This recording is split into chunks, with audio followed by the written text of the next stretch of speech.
எல்லாருக்கும் வணக்கம். நான் உங்கள் சபரி டூரிசம். நம்ம பார்க்க போற முக்கியமான இடங்கள பத்தி பார்க்க போறோம். முதல்ல மருத்துவமனை. பணம் இருக்கிறவங்க வந்து தனியார் மருத்துவமனையில ட்ரீட்மெண்ட் எடுப்பாங்க. அங்க வந்து பிறக்குறாங்க. பணம் இல்லாதவங்க ஏழைங்க அரசு மருத்துவமனையில ட்ரீட்மெண்ட் எடுப்பாங்க, அங்க பிறப்பாங்க. மருத்துவமனையில நம்ம பிறக்கிற இடம். அது வந்து மருத்துவமனைன்னு சொல்றத விட ஒரு ஆலயம், கோயில்னே சொல்லலாம். மருத்துவமனை வந்து அவ்வளோ கோயிலை விட உயர்ந்தது மருத்துவமனை. அடுத்து நம்ம பள்ளி. ஒரு பள்ளியில படிக்கிறோம். ஒரு பள்ளிக்கூடத்தில படிக்கிறோம். அங்க தான் கத்துக்கிறோம். நல்ல விஷயத்த கத்துக்கிறோம். கெட்ட விஷயத்தையும் கத்துக்கிறோம்.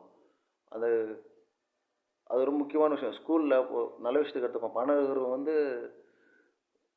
பிரைவேட் ஸ்கூல்ல சேர்ப்பாங்க. பணம் இல்லாதவங்க வந்து அரசு பள்ளியில சேர்ப்பாங்க.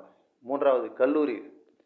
ஒரு கல்லூரியில பார்த்தீங்கன்னா, பணக்காரன் வந்து பிரைவேட் கல்லூரியில சேர்ப்பாங்க. ஏழைப்பட்டவங்க வந்து கவர்மெண்ட் காலேஜ்ல சேர்ப்பாங்க. Private college versus government college. Private காலேஜில் பார்த்தீங்கன்னா ஃபீஸ் அதிகம், ஸ்காலர்ஷிப் கம்மி. கவர்மெண்ட் காலேஜில் ஃபீஸ் கம்மி. காலேஜ் ஃபீஸ் கட்ட வேண்டிய அவசியம் இல்லை. எக்ஸாம் ஃபீஸ் மட்டும் கட்டணும். ஆனால் வந்து ஸ்காலர்ஷிப் அதிகம். இப்போ பாருங்கள், மருத்துவமனை, பள்ளி, கல்லூரியில் நல்ல விஷயத்தையும் கற்றுக்கலாம், கெட்ட விஷயம் கற்றுக்கலாம். ஒரு மருத்துவர்கிட்ட போகிறோம்னா வச்சுக்கோங்களேன், அவர் என்ன ஜாதி, என்ன மதம், என்ன இனம், என்ன மொழின்னு கேட்க மாட்டார். என்ன பாலியல்னு கேட்க மாட்டார்.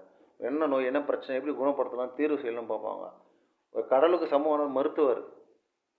ஆசிரியர் பார்த்தீங்கன்னா, ஆசிரியர் டீச்சர். அவர் நல்லா சொல்லிக் கொடுத்தா அவர் டீச்சர், குரு. பாருங்கள், மாதா பிதா குரு தெய்வம்.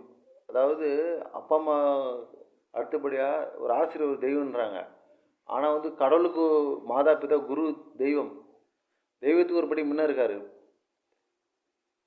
ஒரு ஆசிரியர்.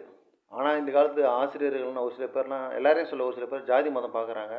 ஏகப்பட்ட மாதிரி வந்து பார்க்குறாங்க.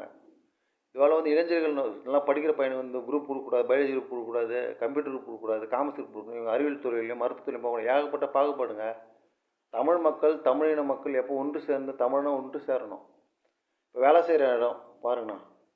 இப்போ மருத்துவமனை, பள்ளி, கல்லூரியில் வேலை செய்கிறதுக்கு வேலை தேடி போகிறாங்கண்ணா. என்னமோ மார்க் கம்மியாக எடுத்திருக்கான், கம்மியான மார்க் எடுத்திருக்கான், குறைஞ்ச ஸ்கோர் எடுத்துருக்குறான், எப்படி வேலை கொடுக்குறது, செகண்ட் கிளாஸ் ஆச்சு, எப்படி கொடுக்குறது அப்படின்னு சொல்லி 8000 10,000 வேலைக்கெலாம் போகிறாங்க. கம்பெனி 15,000 வேலைக்கு போகிறாங்க. சில பேர் வேலையே கிடைக்க மாட்டேங்குது. கம்பெனி ஆள்கிட்ட வெளியே அனுப்புகிறான். மக்களும் பொருளாதாரத்தில் ரொம்ப கஷ்டப்படுறாங்க. வேலை இல்லாத திண்டாட்டம் கஷ்டப்படுறாங்க. 5வது இடம் விவசாய நிலம். விவசாயிகளுக்கு முக்கியத்துவம் கொடுக்கணும். விவசாய நிலத்துக்கு முக்கியத்துவம், விவசாய தொழில் பண்ணுறவங்க மரியாதை கொடுக்கணும். விவசாயம் பண்ணுறது காலத்து பொண்ணே கொடுக்க மாட்டுறாங்க. சொன்ன முக்கிய இடங்கள் மருத்துவமனை, பள்ளி, கல்லூரி, வேலை செய்கிற இடம், விவசாய நிலம். 5ம் கரெக்டாக இருந்தால் ஒரு மனுஷன் நல்லா வாழ்வான். வாழ்க வளமுடன். மறக்காம லைக் பண்ணுங்கள், ஷேர் பண்ணுங்கள், சப்ஸ்கிரைப் பண்ண சப்ஸ்கிரைப்